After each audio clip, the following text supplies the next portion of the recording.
Hey everyone, Don with Brazier Toneworks, and thanks for watching. Today's video is about a flying V style wiring scheme. Basically, it's an HH model with a dual volume and master tone control, obviously with a three-way selector switch. Today we're going to do this with the vintage wiring scheme, so let's get started. Looking here, we have our obvious components. 2 humbuckers. We will not be coil splitting these today.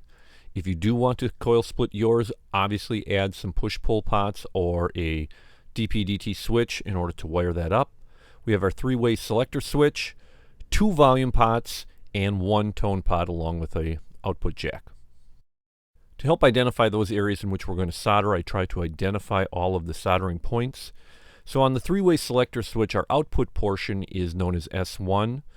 S2 and S3 shown here are the input portions. G is the grounding portion. That's going to be very important as we need to ground this switch.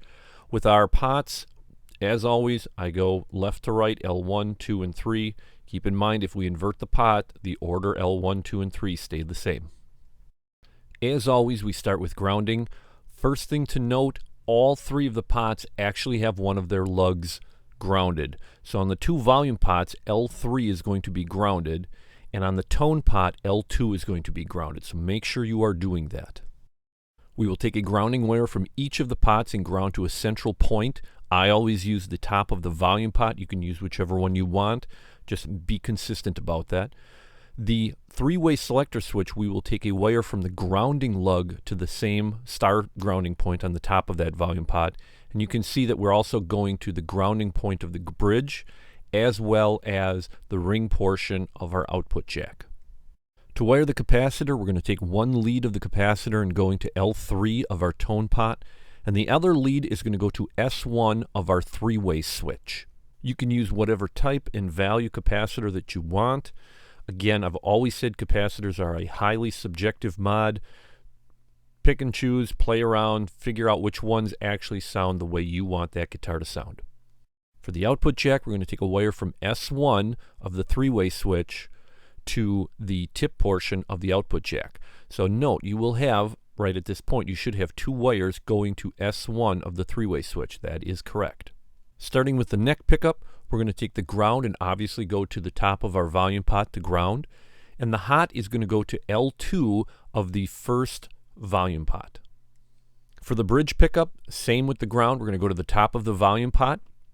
And for the hot, we're going to go to L2 of the second volume pot. To wire up the switch, we're going to go from the top volume pot, we're going to go from L1 to S3 of the switch. And from the second volume pot, we'll go from L1 again to S2 of the 3-way switch. And that's it. We're done. What we have now is a flying V style guitar that has dual humbuckers, 2 volume controls, master tone, and a 3-way selector switch. This is done using the vintage wiring scheme.